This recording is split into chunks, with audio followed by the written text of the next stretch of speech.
Hey, Safe Digging Partners. This is Kathy Quartermain with Tennessee 811. Do you know when a second notice ticket is required? The portion of our law that talks about second notices is TCA 6531-108, Section D. Before you ever go out to the field, you need to check positive response to make sure that all the utilities have responded. If your ticket becomes due and a utility hasn't responded in positive response, then you're required to call in a second notice to 811 for that ticket.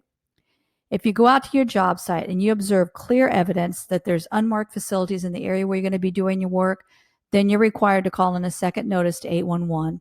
Obvious signs can include things like a riser, a meter, a pedestal, or a transformer that have no marks coming from them. In other words, there's no paint or flags out there.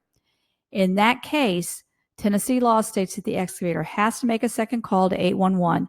You can also call the locator, but you need to keep in mind that that call is not considered a second notice.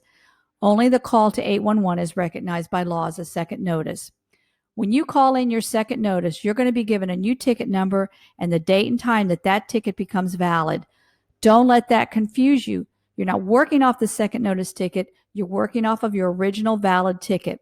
Of course, if you can wait for all the utilities to mark, then you should do that for safety's sake. But if your work needs to start, the law does say that once you make the second notice to 811, you can begin your work. It requires you to dig carefully to avoid damaging a utility that you know is in the area, so it's not permission to dig through an unmarked line.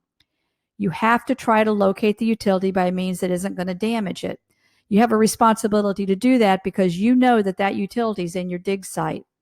Some examples of how to do that would be potholing, hand digging, vacuum excavation, or hydro excavation. Thanks for watching. I do hope this was helpful to you. And remember, always call or click 811 before you dig.